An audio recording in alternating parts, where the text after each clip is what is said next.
Tour. Tea Party Patriots Action has launched this tour, and we have amazing coalition partners who are helping us.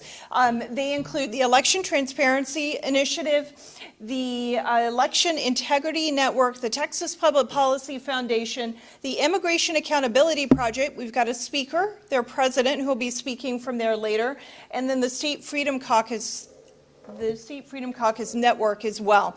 We're doing this because we want to ensure that the law that would require proof of citizenship to register to vote gets passed, or the bill gets passed into law. The bill is called the SAVE Act, and it has passed the House of Representatives 2 different times, once in the last Congress and once in this Congress. It continues to be stalled in the Senate. There are many reasons for that. I'm not going to go into the reasons unless you ask and want to know it. But the best way, when you have a bill that you want to get it passed, oftentimes the best way to play the game that Congress plays and to get it passed into law is to attach it to what's called must-pass legislation. And that is legislation that members of Congress feel like they must vote for, because if they don't, their constituents will be upset with them. That kind of bill is usually a bill that funds the government, like an appropriations bill or a continuing resolution. Or another one that they consider must pass is the National Defense Authorization Act. That one's voted on in December, but we have to vote, or the Congress has to vote, to continue to fund the government in September. The United States of America's fiscal year ends on September 30th, and the 2026 fiscal year begins on October 1st. And so they are going to get back from the August recess that they're on right now, and they'll be voting for bills that will fund the government. And we want to have the SAVE Act attached to that, so it would have to pass the House again, and then it would also go through the Senate, pass the Senate, and get signed by President Trump. That is our goal. And this is pretty simple. We're not asking for a lot. We're not asking for every single election integrity option that we may all want. There are a lot of things that we want. We're asking for one thing, where the bill is written, where Congress on the House side has already passed it, where 86% of Americans agree with us. They want only American citizens voting in American elections. And it makes sense. If we have a representative democracy, we want to ensure that the people who are representing us in the United States Senate and the United States House are elected by United States citizens. It's pretty common sense. So that is our goal, and that's what the bill would do. Now, you may be wondering why this isn't a law already, or why this is necessary. Back when the motor voter law was passed into law, it's called the National Voter Registration Act, the NVRA.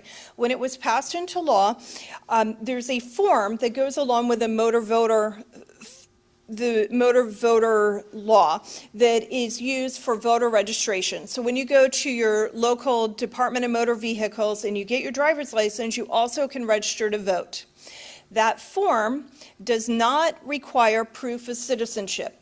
It has a checkbox on it, and that checkbox has people say they affirm that they are a citizen, but it doesn't require proving that they are a citizen. And it doesn't seem like such a big deal. It probably wasn't a big deal when the bill was initially passed into law. In the state of Arizona, they have a requirement to show proof of citizenship to register to vote, all the way up and down the ballot. For the school board representative, their commissioners, their city councils, all of that must show proof of citizenship. And they were sued because the motor voter form does not require proof of citizenship. And it went all the way to the Supreme Court. I believe that the case was in 2012, and the Supreme Court said that they had to accept the national form as required by law, and because it did not require proof of citizenship, they still had to accept that to register people to vote in federal elections. So their workaround, because of this court ruling, and the court, whether I I wish that the decision wasn't the way that it is, but I also appreciate the fact that they're looking at the law and looking at the regulations and not creating law out of whole cloth from the bench. So we're trying to fix this, and they basically told Congress, you need to go fix it. So now in Arizona, if you want to vote in state and local elections, you show proof of citizenship, and you can go vote for president, Senate, Congress, and then governor, lieutenant governor, and all the way down. If you don't show proof of citizenship, then you can get a federal-only ballot and vote for president, Senate, and United States Congress. And that, when I learned about that, it made no sense to me. And then as I learned more and more and realized why they were doing this and how it came to be, I just wanted to get it fixed. So I've worked with the founder of the Election Integrity Network, Cleta Mitchell, on getting this idea created into a bill. Congressman Chip Roy, Senator Mike Lee, and Speaker of the House Mike Johnson were the original sponsors of the bill. And that is what this is simple. It's pretty simple, and that's what we're trying to do. Now, I'm going to introduce some speakers to you, and they're going to talk about why they are here, and then I'm going to go through some calls to action that you can take to help us along the way. We are launching the tour today. We will end the tour in Washington, D.C. on September the 10th. You're welcome to come to D.C. and join us there, and I'll be talking about what we're doing throughout the weeks leading up to September 10th, and then what we do on September 10th and how you can help at the end. And with that, our first guest speaker is going to be Kira Davis. She is an independent journalist and a podcaster. She used to be with Red State. She has run for school board, and she also has produced films in Hollywood. And I'm really glad that she's here today. So now please welcome Kira Davis. Thank you, Jenny Beth. My name is Kira, as she said. I just want to say that the Tea Party was my introduction to conservative activism. I was raised by godless hippies and was sort of a default Democrat voter for a lot of my life, especially being a black woman. Just, you don't really put much thought into it. When Obamacare came along, I felt that was a bridge too far, and some other things happened. And that's when I really started getting into activism. So I have a great respect for this organization and the Tea Party movement in general. But I want to talk a little bit about why I'm here today and why you're here today. Like, if you're here on a Monday morning at this hotel to launch this, you mean business. You're a serious person, and that's what we need, serious people only. Because as we've seen in the last 6 months, can you believe that that's all we've had? President Trump has been the president for just that short period of time. But as we've seen, the left is full of unserious people. And they got to pretend they were serious for many years while we were floundering around, not quite sure what to do. But the tables have turned, and Jenny Beth and I were talking earlier, and I believe that it is time to double down, not take our foot off the gas. We've got a great president, but he's only our president because of us, right? We went out and voted for him. He's only our president because of we the voters voted him in, and he knows that, and that's why this is a team effort. So we've got a president who's doing his part, and we out here on the ground have to be doing our part. Here in the state of California in 2022, we certified over 3 million uncertifiable ballots. That is based on data from our own Secretary of State. Here in Orange County, where you're sitting, we certified about 300,000 uncertifiable votes in 24. I don't have those numbers for 22, but in 2022, I ran for my school board in Capistrano Unified. I ran because my kids weren't in school. I ran because they were shoving DEI and CRT down their throats. I ran because I felt helpless like every other parent, and I ran because I felt it was my duty. And I failed. I believe there were shenanigans. Ultimately, after the 6 weeks that it took to count the votes, I lost by 700 votes. 300,000 votes in Orange County were uncertifiable. That election was lost. The Liberals won the school board in a conservative area, and the rest is history, right? Our kids didn't go back to school. We did have vax mandates. We did have CRT. We're still dealing with that now. What I want everyone to think about is if that happened to me, if we had a true vote, would I have lost? And who else in our county would have won? And what would the board have looked like? What would our local legislation have looked like? See, Democrats and the left want to make us think that this is an existential battle between good and evil, left and right. And we're saying, no, this is the law. This is your privilege as an American citizen to know that when you go to the ballot box, your vote is counting. It's your voice. It's your only voice. You can't elect anyone on social media. I know Gavin Newsom's trying really hard to get elected on social media, but he doesn't realize that social media can't elect him. Only the voters can do that. So that is why movements like this, particularly at this time, I think are extremely important. Again, I look around this room. These are the troops. And and maybe we're not going to get a Hollywood movie made about us. But these are the people who are serious. And for every one person in this room, you're representing 10 or 100 more. So I want to congratulate you for being here. And I want to thank you for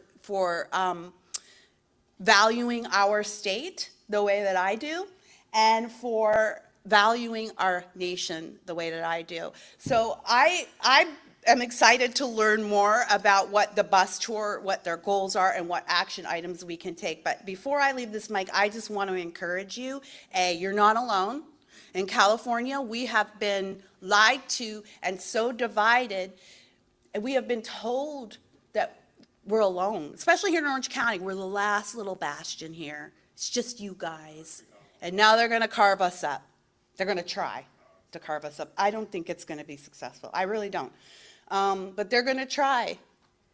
And they have gone a long way convincing us that we're alone in this state and in this fight. And we are not. You see it right here. This is an 80-20 issue.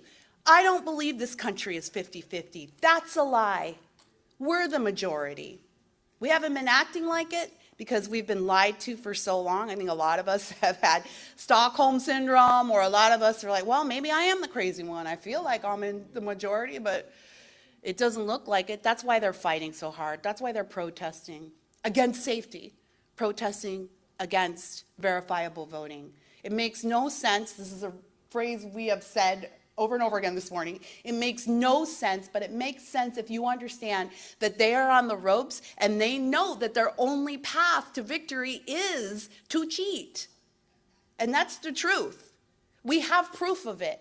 So nothing, as we found out last year, nothing in this country is going to change unless the citizens stand up. Because you can have a good leader, but a good leader is only one man and he has one vote. Nothing will change if the citizens don't stand up, take it seriously, and don't be afraid of oh, thank you. And don't be afraid of the caterwauling or the sniping or the name calling on the left. I get this, I'll end here. I get this a lot. As a Black conservative, I get asked this a lot from mainly my white counterparts, but a lot of people will say, Kira, how do I combat when somebody says you're a racist? What your beliefs are racist, and I'm not. You know, I hear this a lot. Like, of course I'm not. I love my neighbors, or my son-in-law is Black, or whatever. Or I come from this diverse area. Of course, you know you're not. My answer is always this. So, I think we need to stop responding to that. You're not, and that's all you need to know.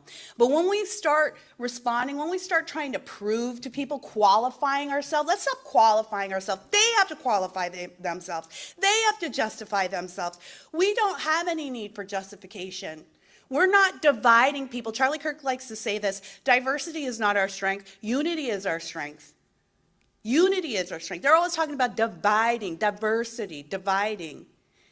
You don't need to apologize for yourselves, and we don't need to apologize for our country. It is our right to defend our borders, our state, and our liberty. And that's what we're doing. So I want to thank you for being here. If you want to know more about me, you can find me on X at Real Kira Davis, or go look up my podcast, Just Listen to Yourself with Kira Davis. And it's a critical thinking podcast. It's teaching people to think through political ideas. But thank you for joining me in this fight. And I am excited to see what each one of you takes from this room today and spreads to your community. I think we're going to win. Thank you. Thank you, Kira. And you are absolutely right. United we stand, and we are the United States of America, and Democrats should remember that, and liberals should remember that. Our next speaker is Chris Shimolinski. Did I get it right? Yay. And he's with the Immigration Accountability Project. They are a wonderful, wonderful coalition partner. He works with Rosemary Jinks, who I've worked with for the last 13 years on immigration issues. And so I'm so thrilled that they are with us today, and you're going to learn a lot from Chris.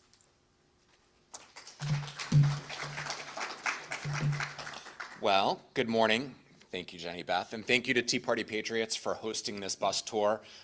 Immigration Accountability Project is a fairly new group, but I've been working on the issue for almost 20 years. I've been working with Rosemary for 18 years now. So, and she's been in DC working on this issue for about 35 years. So it's something that we find very important. And again, it's at the center of this issue of whether or not non-citizens are voting in our federal elections.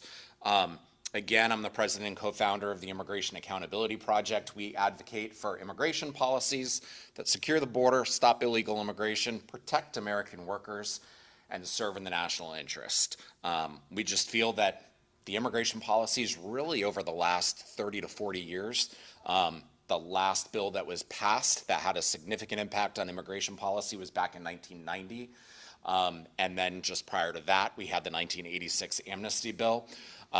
Really, immigration policy hasn't changed since then. And what we've seen, especially in the previous 4 years, prior to this, under the Biden administration, was an exploitation of the massive loopholes that exist within current immigration law. So the non-citizen population here in the United States, driven by our immigration policies under the Biden administration, swelled to more than 30 million living here in the United States. Now, I want to point out that more than 50% of those are not actually here illegally. They're here legally. They're here whether they're either green card holders, or they came in on guest worker visas, or they're here on foreign student visas. They are actually here legally. But, as we all know, the Biden administration released more than 5 or 6 million illegal aliens that we know of into the interior of the United States between 2020 and 2024. Now, the Biden administration policies also gave all of those individuals parole or temporary protected status, which comes with a work permit, which allows them to get a social security number. And many states across the country, including the one that we're standing in right now, allows them to obtain a driver's license. Okay? So with just a driver's license and a social security number, you can fill out that voter registration form that Jenny Beth was talking about earlier. It's that simple for them to register to vote. So the need to pass the SAVE Act has never been greater. This legislation, again, would require proof of U.S. citizenship, common sense legislation, and it would put an end to the far left's efforts to pad our voter rolls with non-citizen voters. Make no mistake, their goal is very, very simple. They want to import as many Democrat voters as possible to create a permanent majority so they never lose a national election ever again. Unfortunately, it's not just the Democrats who are guilty on this particular issue right now. We do have a handful of Republicans who just a couple of weeks ago introduced the Dignity Act, which is a massive amnesty bill, which would grant amnesty plus citizenship to 2.5 million illegal aliens and legal status to approximately 10 million illegal aliens. making it even easier for those folks to be able to vote in elections.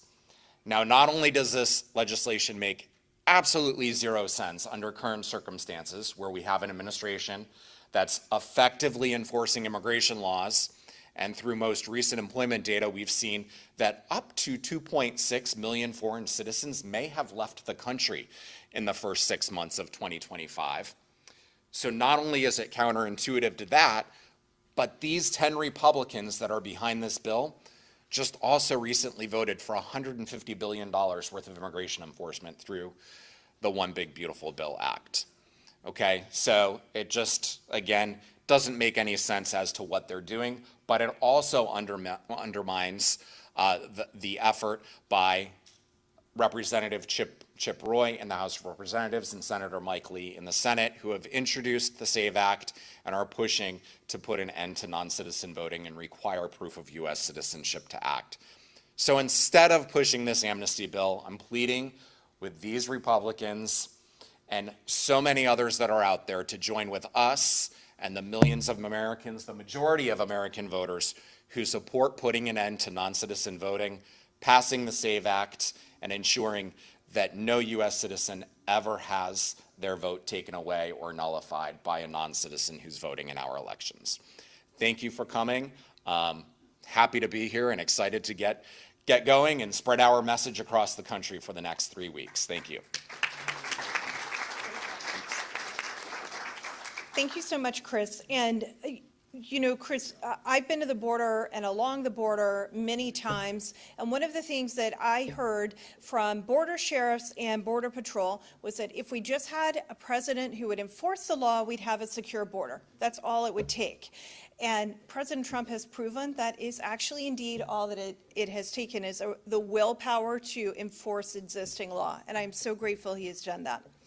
Our last speaker, before I go to the calls to action for you, is John Barry. He's from the Redlands. He's a Redlands Tea Party activist and conservative activist. He's a veteran, and he is going to talk to you next. Go ahead, John. Howdy, everybody. First of all, I share Kira's passion, right? I mean, 42 years in the military, okay? I am so tired of playing defense. I think the only citizens vote plus what we're doing at Reform California are two great ways to be on the offense. Let them play defense to us. Anyway, John Barry, and I am the Redlands area leader for the California Voter ID Initiative. Okay. So as a conservative in California, you always kind of feel like Charlie Brown trying to kick that football, right? Every year they put out that, we get excited, we run at it, we flip, and you know, you've seen the cartoon. Not to sound like a Pollyanna, but I think in the 2026 election cycle, we could really kick that damn football. And I think there's a lot of reasons for it. So first of all, y'all know 10 counties flipped from blue to red in California. That was a great shock. I was working in Georgia with the Tea Party at the time. I was so happy to see that. And Trump just keeps winning, right? Every day feels like Christmas, you know? And by the way, if you want some fun, a little rabbit hole here, go to a show on YouTube. It's called Lefties Losing It. It comes out of Sky News Australia. It is so much. It's my daily schadenfreude just to watch that meltdown. It is so much fun. And plus, as you can see, the Tea Party Patriots, my homies, are going across the nation on a bus tour. Voters of all stripes, including the friends of my son going to a university, are warming up to the Republicans. Great sign. And most of all, the Democrats are making the View sound intelligent, you know. That's hard to do, okay, and then it gets a little better. Governor Mussolini wants to overturn, I should have said Governor Goofy Mussolini, maybe that's better. He wants to overturn the Independent Voters Commission. You know, that thing the voters approved, Prop 20 in 2010 for a nonpartisan. The recent polls showing this is really ticking off voters that he's trying to overturn the will of the people.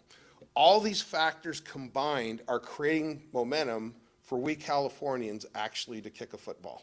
So in Reform California, here's how it helps. 3 simple things. It's going to require photo ID to vote.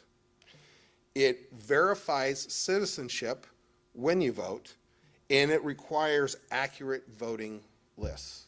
The petitions will be out like mid-October. We have 180 days to get 900,000 valid signatures.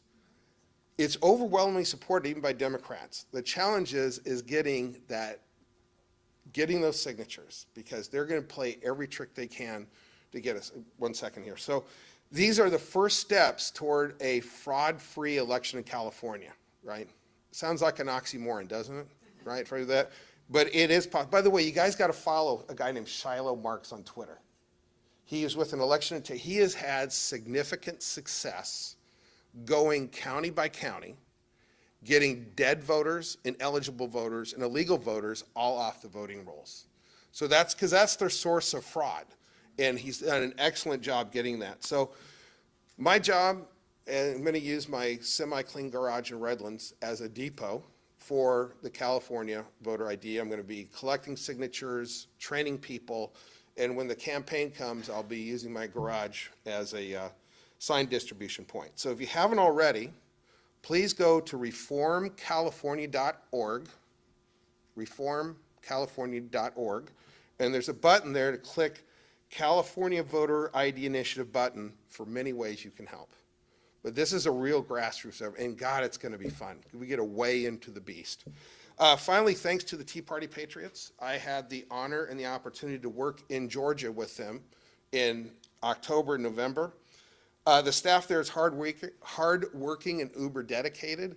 I can assure you your donations are well appreciated and efficiently used. So that was an unpaid little announcement. All right, thanks, guys. Okay. Thank you, John. Can I take a question now? Wait. Sure, you can take one. Sure. How would you verify citizenship? Okay, so Carl DeMaio, go to YouTube, and they really get, so they have, there's,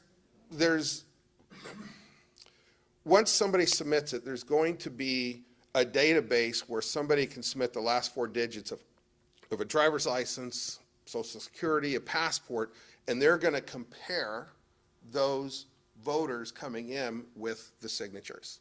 And by the way, so there's actually, they're going to be working actively.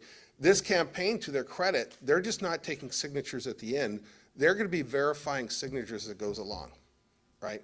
So, but that's the general gist how they're going to be doing it, because unfortunately, Californians love vote by mail, right? This initiative has been focus grouped, even Democrats support it, right? It's a simple initiative because we have to earn a yes vote, right? That means we have to answer every doubt that voter could have. They have to get a no vote. All they have to do is create doubt in the minds of the voter. So that's a private database that's going to be created? No, existing databases, right? So, right, yeah. So if you have the last 4 digits of your passport, there's like 6 different forms of ID that when you mail in, you can check off a box, say passport, and have the last 4 digits, so they can compare that already existing database with you to make sure you're a legitimate citizen. You want me to hold on? Okay. Okay, we'll come to questions Sure. in a few minutes. Let me finish with the calls to action. Thank you. And the SAVE Act is a little bit different than what's happening in California. So with the SAVE Act, you would be providing proof of citizenship at a different place, not when you vote, but when you register to vote. And that proof of citizenship would be, in most cases, it's going to be your birth certificate. It could be a passport, and then if you are a naturalized citizen because you have immigrated here and become a citizen, then the naturalization papers. Okay, so what can you do about it? You're here today, and I thank you very much because you're helping us kick this tour off. We're going from here out to Redlands into Las Vegas, Vegas tomorrow, 2 stops in Arizona, the day after tomorrow, then to New Mexico and Texas this week. The next week we pick up in Baton Rouge all the way to North Carolina, and then we reposition and go from Wisconsin to DC. There's not going to be a lot of sleep, I think, but it's going to be a lot of fun. So we've got some T-shirts. If you'd like to pick a T-shirt up, you can pick a T-shirt up, and they have demand only citizens voting, stop illegal voting, and then I believe we've got 2 other versions. One also says pass the SAVE Act. So we've got those for you. the most important and helpful thing that you can do, when we get to Washington, D.C., we are going to have a rally, and then we are asking everyone who joins us in D.C. to take petitions that we've been getting signed last year and this year to pass the SAVE Act. And we're going to deliver them to U.S. Senate and U.S. congressional offices while we're in D.C. delivering those in person. What you can do right now, between now and the first week of September, is take a few of these petitions. We've got them, and have your friends, your family, your neighbors fill them out. And then down at the bottom, we have a place where you can email the photo of this. You can just take a picture of this and email it to us. And then we can add it to the petitions that we are delivering in Washington, D.C. And I've got a bunch of these right now, so we can give them out to you. John, would you mind helping give these out? Also, so it's a pretty simple thing. You don't, and remember, over 80% of Americans agree with us on this issue, so it shouldn't be too controversial to ask people to sign the petition. Then the other thing that we are doing this Saturday, coming up around the country, we have about 100 people so far who have signed up to do sign waving events. And if you're willing to do a sign waving event, then you can take some of these signs with you as you go and sign up with us. Let us know where you're doing it. Just pick a busy intersection, hold the signs, get some flags, be out there for about an hour, and let other people know that you're standing up for only citizen voting. And those are two simple things that you can do. And then, of course, make plans to go to Washington, D.C. and join us in D.C. And we are going to be there for sure on September 10th. We have the permit, and you can book your ticket and know that you'll be able to join us there. Those are the calls to action. Now, we can take a few questions, and then we are having the bus brought around to the front of the hotel, and we can go outside, stand with the bus, and do a few photos and video as well before you head out. So if there are questions, while John's handing this out, let's first start with questions about the SAVE Act and the federal things, and then if you've got questions about California, I am not the person to answer those. Yes, ma'am, go ahead. Yes.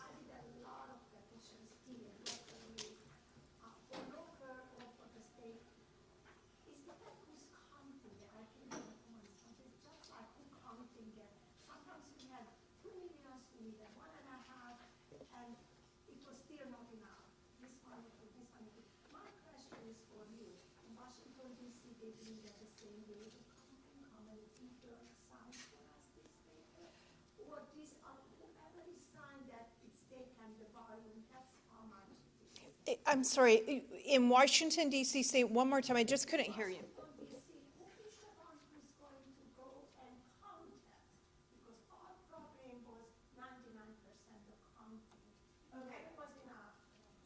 Okay, so our petition here is different than what you were doing to get a proposition passed. So what you were doing to get a proposition passed is kind of like an election process itself, and you have to sign it. You've got to be a citizen of the area and verify where you live, and it is a legally binding document. This is a First Amendment petition where you're letting Congress know what you think, and you're asking your member of Congress to take action. So it's a different kind of petition. I ran into the same question when I was in Maine, because Maine has the same kind of ballot initiatives that you guys have.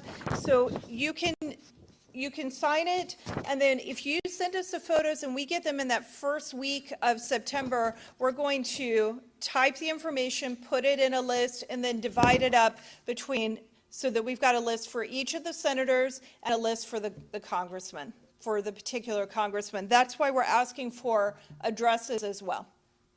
And we'll have an account on that once we finish.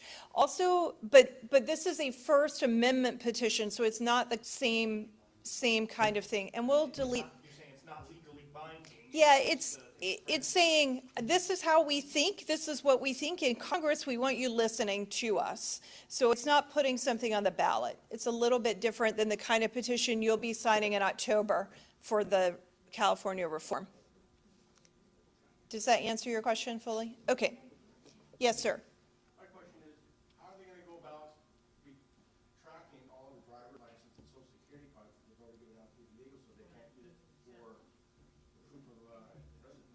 Okay, so a driver's license and a social security card does not count as proof of citizenship.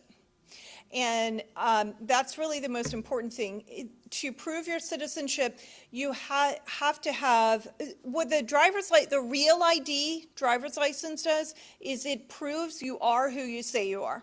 Now, to get a real ID, you do have to show citizenship, whether it's in America or a different country, or your right to be here with the immigration numbers. But once you get that real ID, it does not list citizenship on it. It just tells that it's a real ID and you've gone through that verification process. You go to vote, and they ask, they're gonna wanna see the real ID, driver's license, not the one that they have now. So Chris is about to answer, and I'm going to let him come up and answer more fully. But to prove citizenship, it's usually a driver's license, a passport, or the naturalization papers. I have a question though. Why is it that when you're getting your DMV license, why are they even handing out the registration to vote? That was passed in the motor voter law. That was passed 20 years ago. In the 90s. Right, right. I just wanted to add to one of the things that we're trying to improve with the SAVE Act as we hope it moves forward through Congress this fall, is add an amendment that requires or allows states to use the SAVE system. This is a pre-existing federal database that's already administered by the United States Citizenship and Immigration Services. It stands for the Systematic Alien Verification for Entitlements System. California is already using it to verify eligibility for federal welfare benefits. What the Trump administration is doing is making improvements to the SAVE system so it can also be used so that when you put in a driver's license number, it'll tell you whether or not that individual is a citizen or a non-citizen. So if we can use that for voter registration too, that would help tremendously. And one convoluted thing right now about the way the system is set up, states cannot require proof of citizenship to register to vote, but states are allowed to clean up their voter rolls by going against this database right now today. We're just trying to fix the loopholes. That's it. When I tell you this, I can see you, like your minds are blown because it's kind of crazy. Did you have another question, ma'am? Okay, over here.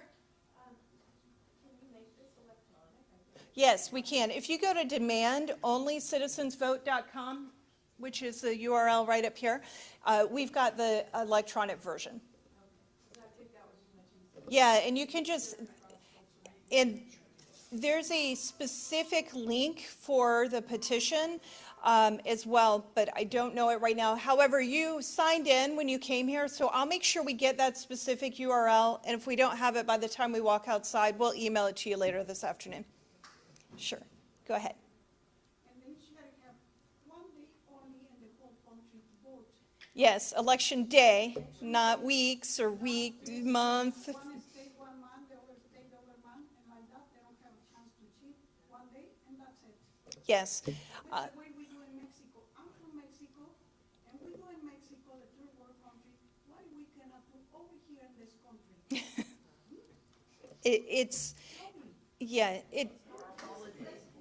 Well, Make it a holiday and do that, and like that, it's nice and easy, and they say all these people working and this nonsense.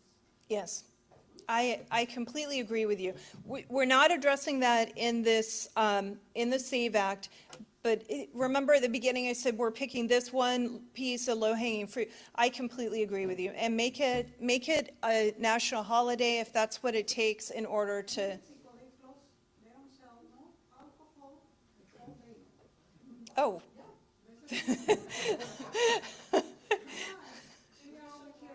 They could open the bars again once you finish voting. Right. To the Supreme Court.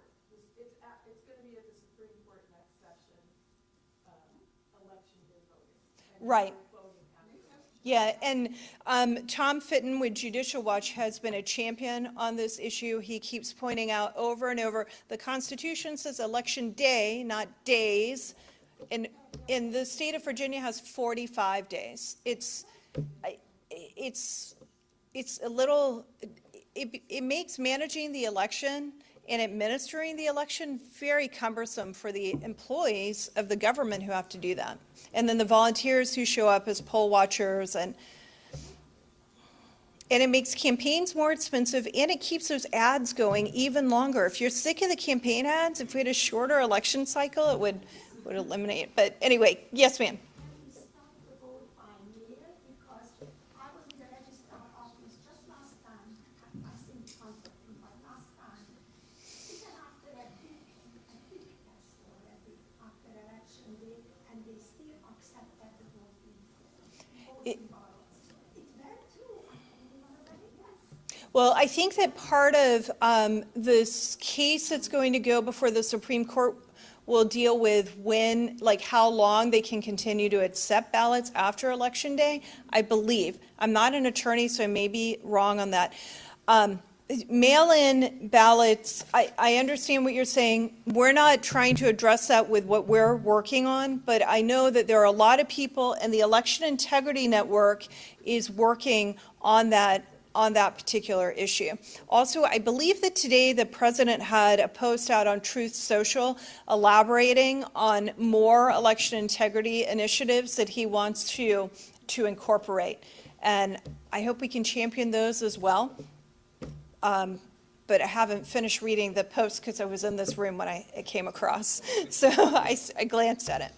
Any other questions about the SAVE Act? And then if you've got a few other about what's happening in California, John could answer this.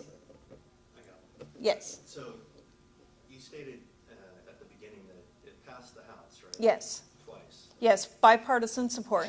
And what about the Senate? It has not been brought to the floor for a vote in the Senate. So in the United States Senate, we have to have the filibuster. We have to have 60 votes to get it to the floor, and then to get it to a final vote. And it just hasn't been brought to the floor yet. So I think everybody in the room knows that there's rhinos, right? So, I mean, is there any effort being done to get to those people? To Well, make sure that that's... if you have an R by your name, they actually vote? You know, Yes, I understand what you're saying. So that is part of why we're doing this, so that we force it. We put the bill, which over 80% of Americans agree with, including over 70% of Democrats and over 70% of independents. We put that bill on a piece of legislation that rhinos and Democrats and liberals and radical left and Republicans would tend to vote for. As far as it not being on the Senate floor, there are several different factors for it. One is because you're going to need to hit the 60 vote threshold. Now, some people may say, well, why wasn't it in the One Big Beautiful Bill? Why didn't we just attach it to that? In order to get the One Big Beautiful Bill passed, that is called a reconciliation bill.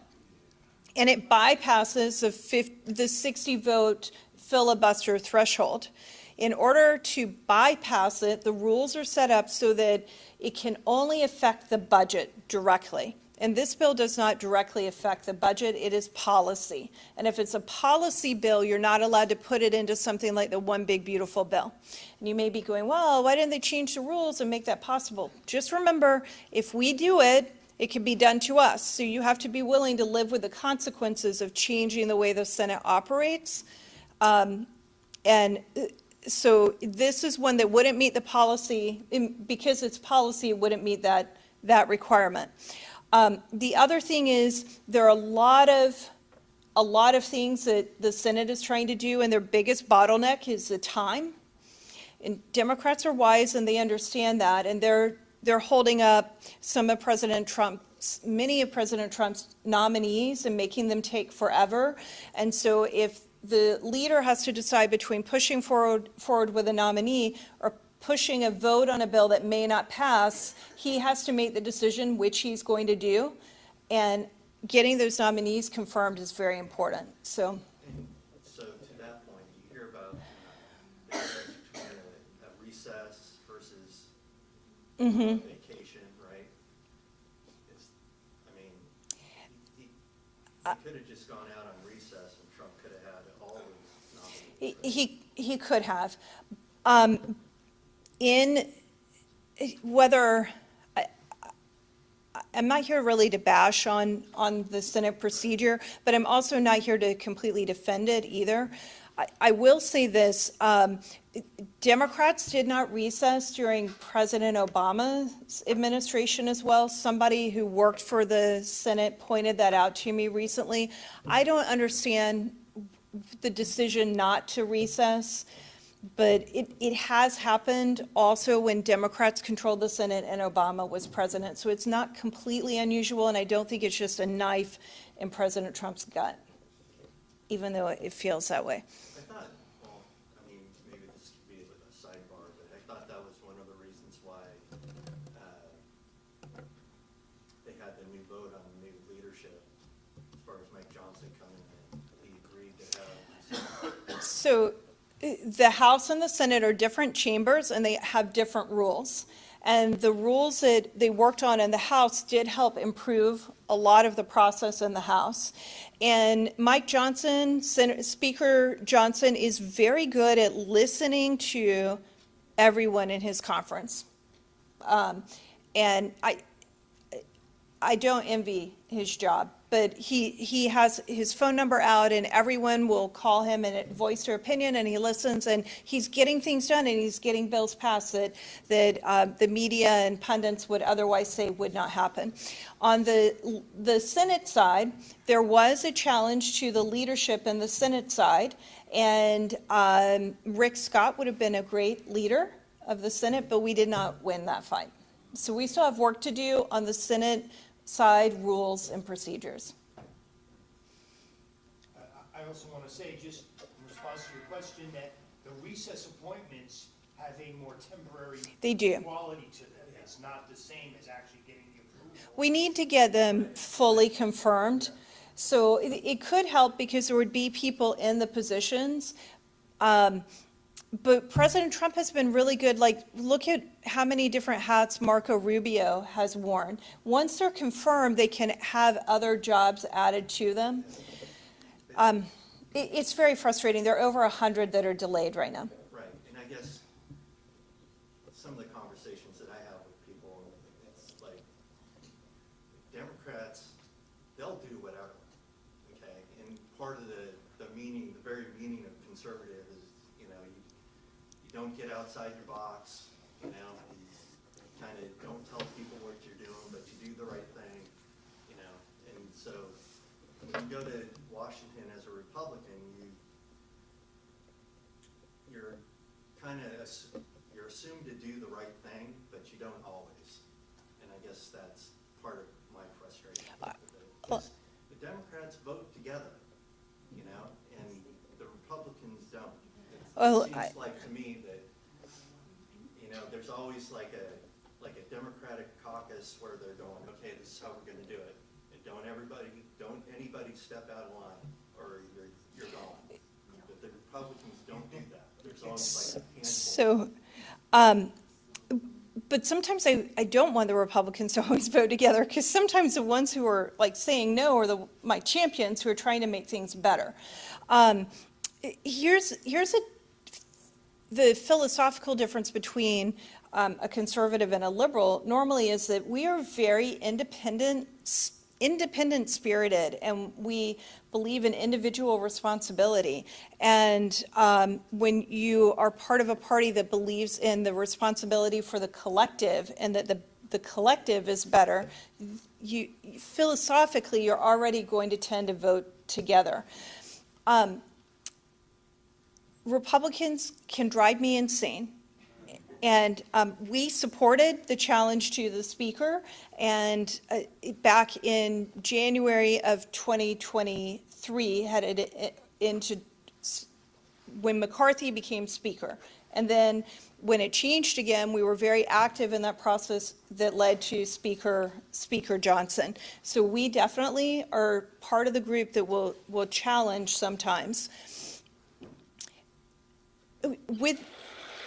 With that said, the Republicans and the conservatives and the moderate Republicans even that are in Congress right now, I've talked to so many of them, and they understand that the people just voted for President Trump, and he has an agenda, and we voted for that agenda, and they are doing all that they can to advance his agenda and codify things that he's done through executive order. Will codify part of an executive order he issued, and they're working very hard on that. It's sometimes, if I lived here, I would be really frustrated often, but I want you people here in California to understand that these Republicans from around the entire country are working very hard to help pass things into law. And it just takes a long time.